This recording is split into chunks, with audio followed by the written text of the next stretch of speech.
السلام عليكم ورحمة الله وبركاته. ازيكم عاملين ايه؟ يا رب تكونوا بألف خير. شوفوا، من حوالي 5 6 سنين، وده سليم عادي ما تتخضوش يعني. من حوالي 5 6 سنين كنت عاملة أول فيديو ليا على القناة، وهو كان فيديو ريلز يعني على اليوتيوب. فيمكن انا وقتها كان عندي كارت ميموري بتاع الموبايل بتاعي. الكارت ده كان فيه ذكريات، يعني مش قادرة اقول لكم، كان فيه صور ماما الله يرحمها، وكان فيه يعني ذكريات كتير حلوة وكده.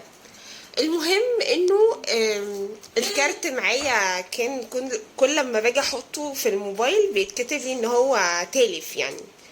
فبدأت ان انا اسرش على اليوتيوب عشان اشوف حل، يعني هل ينفع يتصلح او لا.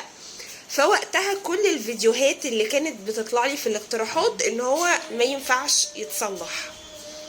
المهم من ضمن الفيديوهات دي شفت حد كان عمال يقول لو انتوا عايزين تصلحوا الكارت الميموري ده، ممكن ان انتوا مش عارف تدعكوه كده ومعرفش ايه وبعدين تكسروه، اصل هو كارت ميموري كتب لك ان هو تالف، هيتصلح ازاي؟ عجبتني فكرة الفيديو وضحكت وكده، فقلت والله اللي انا مقلداها يعني، على قد تفكيري وقتها وعلى قد سني وبتاع، حسيت ان هي حاجة فاني يعني. المهم ان انا نزلت الفيديو ده.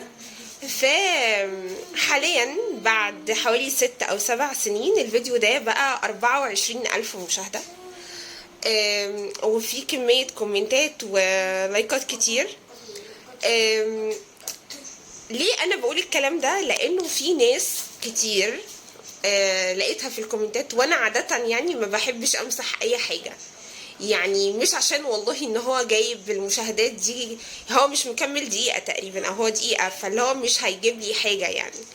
بس انا عادة بشوف ان البني ادم كل لما بيكبر وبينضج، تمام، فهو تمام مش هيبدأ بقى يمسح ذكرياته او الحاجات اللي هو عملها في الماضي لمجرد ان هو كبر وبقى اوعى وانضج دي كلها ذكريات لينا يعني.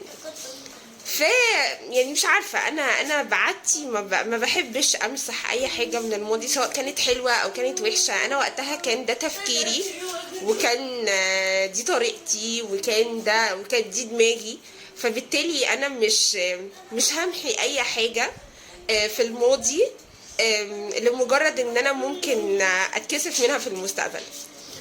المهم في ناس بقى، يعني ده اللي ضايقني جدا، انه في ناس داخله عادي يعني متقبله طالما الحاجه صدرت مني، فانا متقبله اي شيء يعني.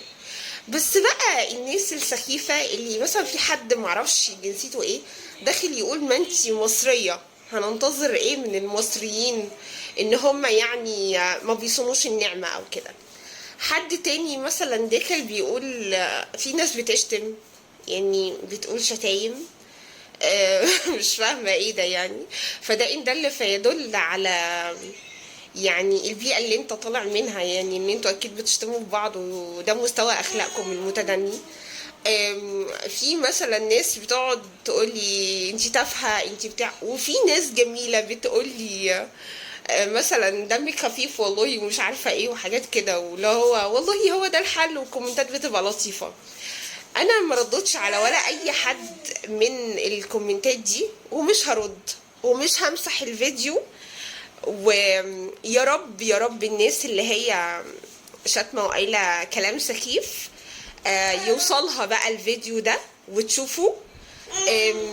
وبقول لكم طز، وانا يعني مش اسفة خالص ان انا عملت الفيديو ده في يوم من الايام. السلام عليكم.